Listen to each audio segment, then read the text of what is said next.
Obrigado, doutor Mário. Parabéns pela aula.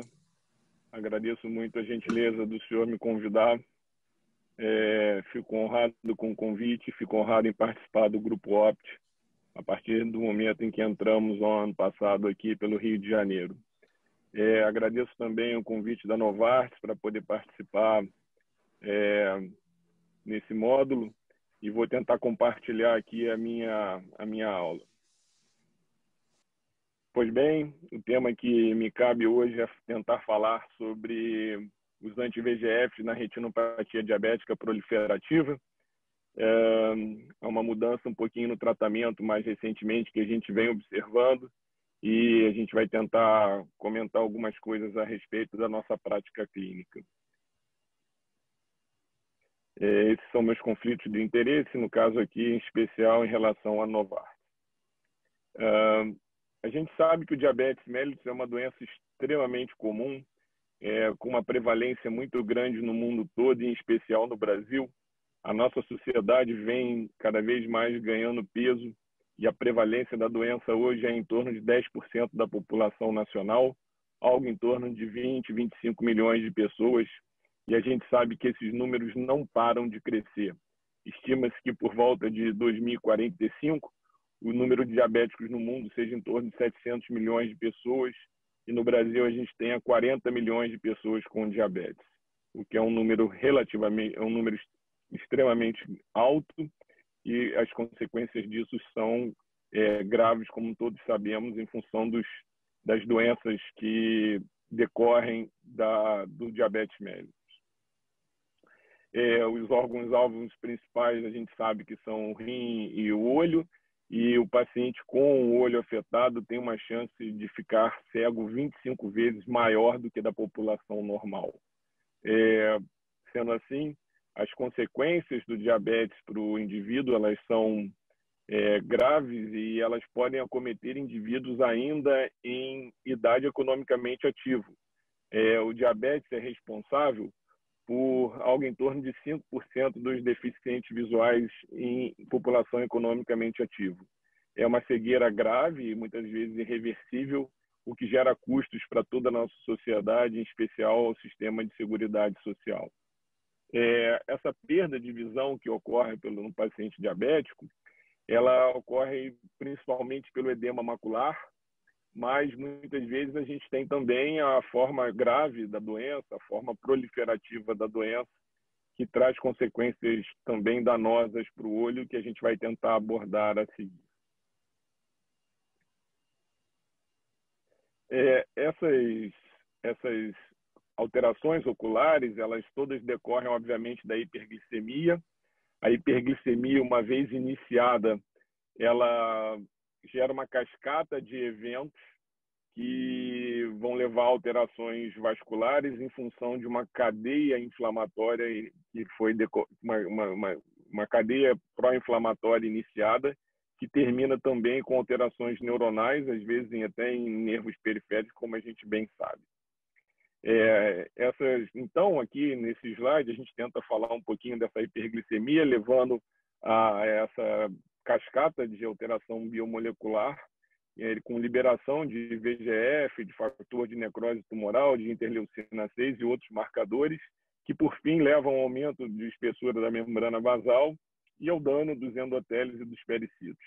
Tudo isso pode ser piorado, eu estou tentando passar o cursor, não sei se os colegas conseguem ver, obviamente pode ser piorado em função da hipertensão arterial, que gera também dano vascular e piora ainda mais a hipoxemia.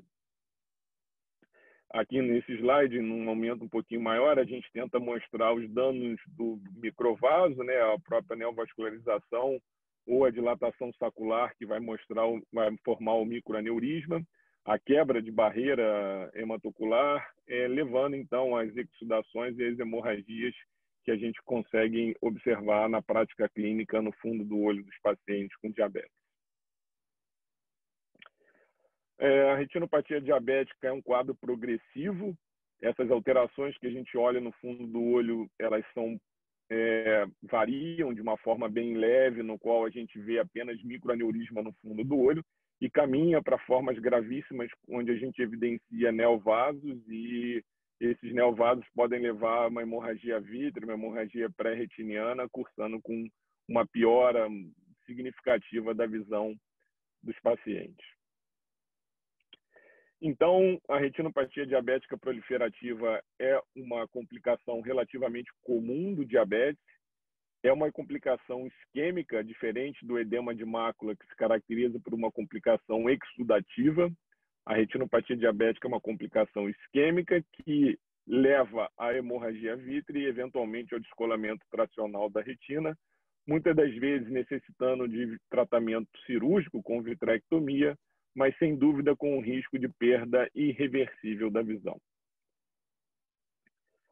Para tratar essa forma grave da doença, a gente sabe que é extremamente importante o controle sistêmico do diabetes, o controle da glicemia e, obviamente, de outras comorbidades que o paciente possa apresentar.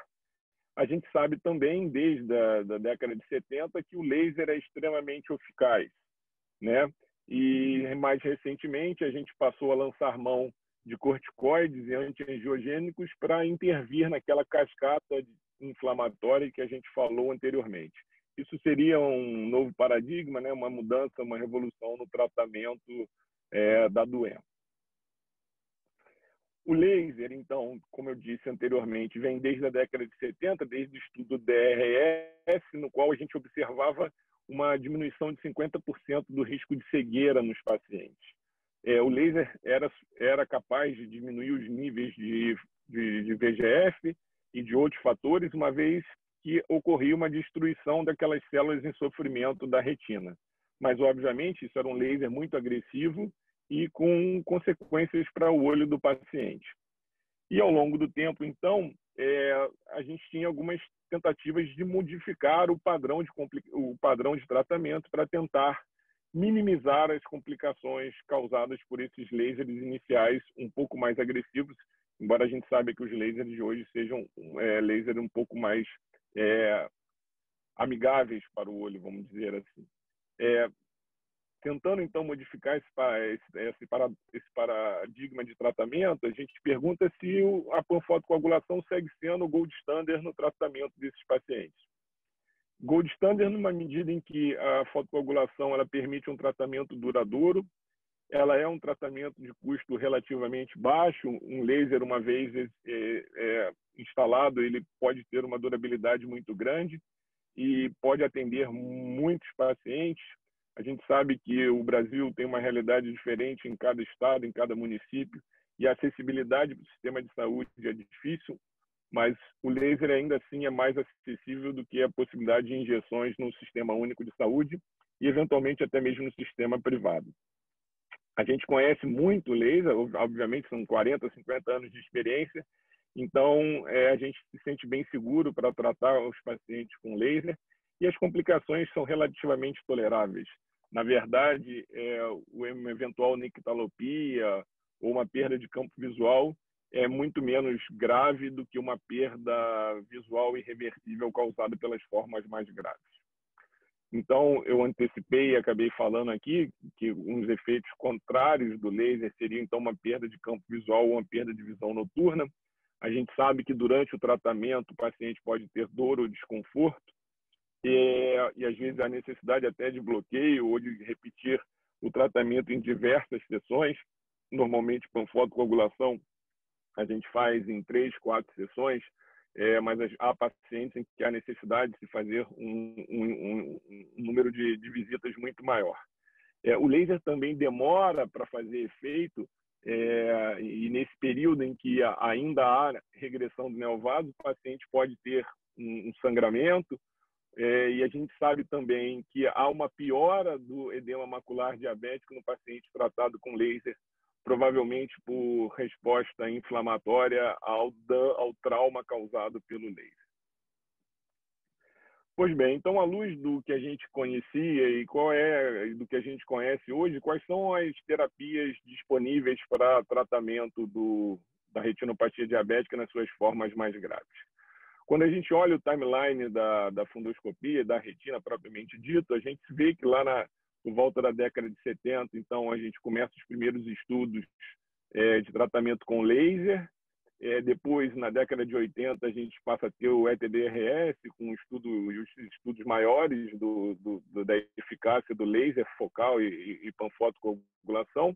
E no início da década de 2010, a gente começa a verificar eficácias do anti-VEGF no tratamento do edema de mácula. E, por fim, por volta de 2015, saem os primeiros grandes trabalhos, o protocolo S, que evidencia também a eficácia do anti-VEGF no tratamento da forma proliferativa da retinopatia diabética.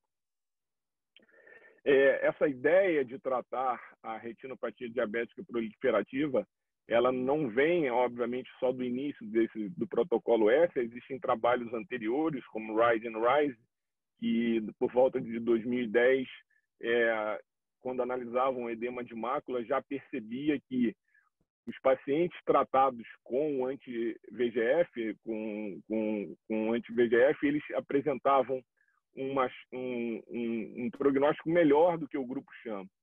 O grupo sham, aqueles que injetavam salina ou algo nesse sentido, tinha uma progressão 3 vezes maior para as formas proliferativas graves. Repito, aqui estava se analisando basicamente o edema de mácula, mas percebia-se que o grupo sham, o grupo que injetava salina, progredia, tinha 3 vezes mais chance de progredir para formas mais graves da retinopatia proliferativa do que o grupo tratado com ranibizumab. Nesse estudo, eles percebiam também que quem foi tratado com ranibizumab apresentava uma melhora na gravidade da doença. Eles usam parâmetros um pouco diferentes para análise de gravidade do que a gente analisava no dia a dia clínico, mas, sem dúvida nenhuma, percebeu-se que os pacientes tratados com ranibizumab, então, tinham uma melhora na gravidade. E havia números para isso, né? 57% dos pacientes melhoravam pelo menos em um nível de gravidade da retinopatia diabética, 40% ficava estável, e algo em torno de 15% deles poderia melhorar até 3 níveis de melhora da retinopatia diabética, o que é um dado relevante, né? A gente tem 60% com melhora de um nível e quase que 15% com melhora de 3 níveis, o que é significativo no longo prazo para esses pacientes. Na verdade, não havia só melhora da retinopatia, havia também uma melhora visual, provavelmente associada a uma melhora do edema macular nesses pacientes que tinham sido injetados com ranibizumab. Outros protocolos foram introduzidos no tratamento e na observação. O protocolo I era um protocolo que observava o paciente sendo tratado com laser e o paciente tratado num combo com laser e injeção, e percebia-se que o paciente tratado no combo apresentava um melhor resultado visual quando comparado, inclusive, ao grupo de triancinolona e laser. Esse mesmo protocolo I, num follow-up de 5 anos, percebeu que os pacientes que tratados com laser, eles apresentavam 6 vezes mais chance de ter edema de mácula, e quase que o dobro de pacientes no grupo de laser tinha edema quando comparado ao grupo de injeção. Então, começou-se então a ter a ideia de que a injeção, então, ela era útil, ela sem dúvida tratava o edema macular, ela também ajudava na forma grave proliferativa da doença, inclusive com uma resolução quase que imediata, com involução dos neovasos, e possivelmente com menos sequelas definitivas para o olho do paciente. Obviamente, esse controle era mais efêmero, havia a chance do neovaso surgir novamente, havia a chance do paciente perder o segmento, e na nossa realidade isso é extremamente importante. Havia risco de contrações de membranas fibrobasculares. A gente sabe do custo dessas medicações, em especial se a gente tem que fazer múltiplas injeções. Finalmente, surge, então, em 2015, o protocolo S, pelo grupo do DRCRNet, que é um grupo multicêntrico com diversos protocolos já publicados. E nesse protocolo foi-se, então, estudado o braço de ranibizumab e o braço de panfotocoagulação para o tratamento da retinopatia diabética. Esse protocolo liberou resultados de 2 anos, mas esses dados já são ampliados para um universo de 5 anos. E ele mostrava que os pacientes tinham resultados em acuidade visual semelhante, mas vale uma ressalva aqui que, uma vez o paciente tratado somente com laser, se ele apresentasse edema de mácula, ele também era injetado com ranibizumab. Então, provavelmente, os resultados de acuidade visual semelhante devem-se à ação do anti-VEGF na melhora da retinopatia diabética e à ação do anti-VEGF na melhora do edema de mácula. O grupo de laser apresentou piores resultados de campo visual, o que é esperado, uma vez que há destruição tecidual. Esse grupo de laser caminhou mais para a vitrectomia do que o grupo de injeção. Esse é um dado um pouco até de surpresa, não é para todos, mas provavelmente por sangramento que ocorria no início do tratamento. Uma vez você tratado com injeção, você pode melhorar os neovasos mais rápidos e o laser demora para melhorar esses vasos, então poderia levar a sangramento inicial que justificasse vitrectomia, e o paciente de laser sabidamente fazia mais edema macular. Um dado que chama atenção no protocolo S é que 30-35% dos pacientes foram perdidos, e uma vez o paciente descontinuando o tratamento, esse paciente pode ter uma piora significativa da sua acuidade visual se ele descontinuar o tratamento, uma vez que o laser é um tratamento definitivo e as injeções não são. Então, vendo que há benefícios tanto no laser como nas injeções, começou-se a buscar tratamentos combinados, buscar os benefícios de ambos os tratamentos, o efeito imediato do antiangiogênico e o controle de longo prazo do laser. Essa combinação poderia, então, permitir controle da retinopatia diabética proliferativa e o tratamento do edema macular pelo antiangiogênico. Por volta de 2011, um grupo do pessoal da USP de Ribeirão liberou os primeiros trabalhos sobre essa comparação de grupos de fotocoagulação versus um grupo de panfotocoagulação com injeção de ranibizumab. E esses estudos foram corroborados por estudos ainda maiores, como o estudo PRIDE, que nos seus braços tinha panfotocoagulação, ranibizumab isolado e a combinação de panfotocoagulação e ranibizumab. Os desfechos estudados era a avaliação da redução da área de neovascularização, a presença de extravasamento dos neovasos e a acuidade visual corrigida. E o que se percebeu é que o grupo combinado e o grupo de Lucentes apresentava uma redução mais significativa da área de neovasos e uma redução mais rápida dessas áreas quando comparado com o grupo de panfotocoagulação somente. Quando se analisou o grupo combinado com o grupo de laser, essas mudanças não eram tão significativas. Mas, sem dúvida, quando se comparou o grupo de injeção tão somente com o grupo de laser, a redução, sem dúvida, era mais rápida e mais eficaz. Olhando também para o braço da acuidade visual, o grupo de tratamento combinado e o grupo de ranibizumab apresentou o resultado de acuidade visual final melhor quando comparado ao grupo de panfotocoagulação. Outro estudo que veio corroborar esses dados era o estudo Proteu, que fazia análise da combinação de ranibizumab e panfotocoagulação tão somente com a panfotocoagulação. Esse estudo percebeu uma maior redução também dos neovasos, uma regressão mais rápida em quase metade do tempo dos neovasos, quando comparado com o grupo só da fotocoagulação. Também apresentou perda de segmento dos pacientes, o que era algo significativo, e percebeu que o grupo da vitrectomia, o grupo da panfotocoagulação, caminhava mais para a vitrectomia, assim como nos dados iniciais mostrados pelo protocolo S. Esses pacientes também do laser precisavam de tratamento de resgate. Entenda-se que o tratamento de resgate aqui seria injeção para tratar o edema de mácula ou necessidade da vitrectomia. Não houve uma diferença significativa na acuidade visual, lembrando que o paciente com edema de mácula ele ia para tratamento com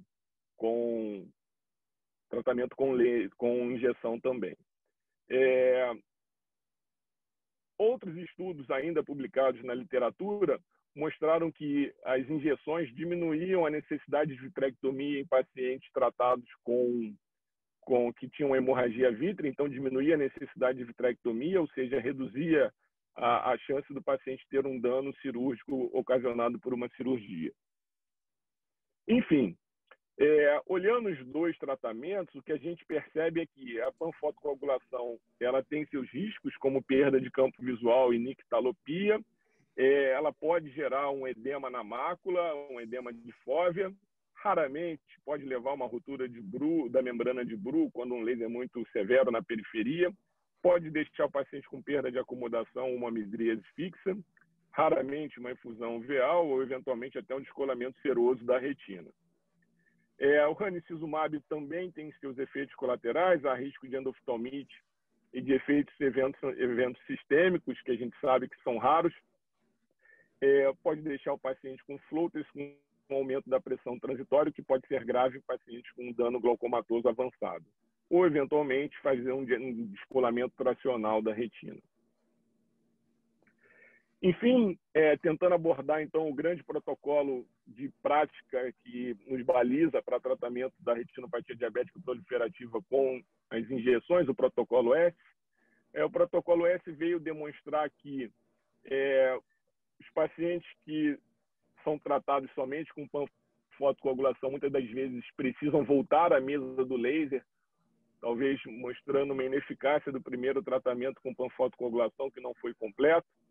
Muitas das vezes esses pacientes vão ter também que ser submetidos à injeção para tratar a presença do edema macular. E percebe-se também na prática nossa que o paciente tratado com antiangiogênico acaba tendo uma frequência maior de visitas quando comparado ao laser, uma vez que o laser bem controlado pode ter visitas mais espaçadas. Os pacientes tiveram taxas semelhantes de descolamento tracional quando ambos tratamentos foram comparados. Pacientes que tinham tração na mácula foram desconsiderados. Os antiangiogênicos, sem dúvida, têm uma chance menor de hemorragia vítrea, talvez pela involução rápida dos neovasos. E se ele tem menos hemorragia, ele tem menos chance de vitrectomia e, com isso, a menos chance de iatrogenia causada pelo dano cirúrgico.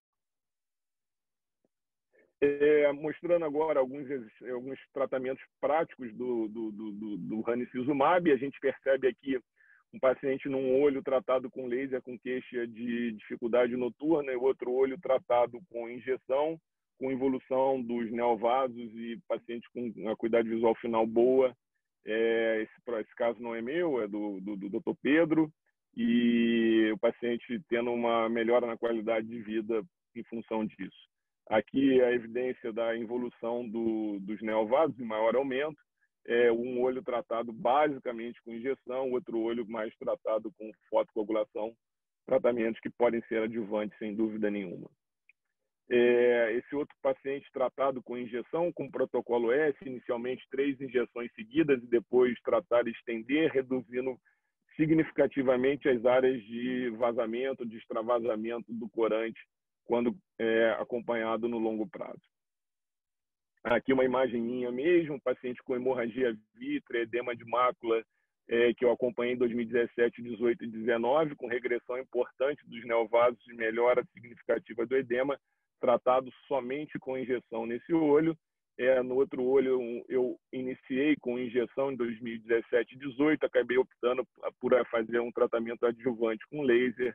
O paciente segue em acompanhamento com melhora clínica, até porque houve uma melhora significativa do estado geral dele depois de uma cirurgia bariátrica. Um dado interessante que eu queria lembrar para finalizar a aula é que, em algumas das vezes, o tratamento com a injeção de ranibizumab mostrou não só a involução de neovasos, como uma melhora da perfusão da retina dos pacientes. Essa imagem também do Dr. Pedro, quem sabe isso pode ser um dado novo que a gente passe a observar com maior frequência no dia a dia, uma possível reperfusão de áreas previamente isquêmicas quando os pacientes são tratados com ranibizumab. Então, as mensagens para casa, sem dúvida, o uso do antiangiogênico tem resultados bastante semelhantes ou melhores do que o laser. Obviamente, a gente tem que ficar atento ao risco de perder o segmento do paciente. No mínimo, a injeção ela pode ser usada como adjuvante para prevenir e tratar o edema macular. Ela permite uma redução imediata dos neovasos, o que nos ajuda, às vezes, num paciente que está com baixa visual significativa por uma hemorragia. Com certeza, novos protocolos surgirão e nos dão mais embasamento para seguir nessa nossa toada, nesse novo paradigma de tratamento. A gente lhe ressalta que o Lucente passou, depois do protocolo S, a ter isso, a constar em bula a indicação para a retinopatia diabética proliferativa, e, obviamente, a gente vai acompanhar esse paciente no longo prazo e teremos dados mais fidedignos. Novamente, agradeço ao convite da Novartis e ao Dr. Mário e ao Grupo Opt por poder participar desse evento. Muito obrigado, doutor. Muito obrigado, Vitor. Parabéns pela sua aula. Excelente, abordou todos os aspectos importantes. Nós vamos passar agora à apresentação de casos clínicos. Primeiro o colega Alain Barreira, do HCLOI, de São Paulo, depois o colega Vinícius Nigendorf, de Brasília, do HOAB. A gente vai deixar a discussão dos casos clínicos para o final, com o Dr. Evandro Rosa e o Dr. José Cardillo.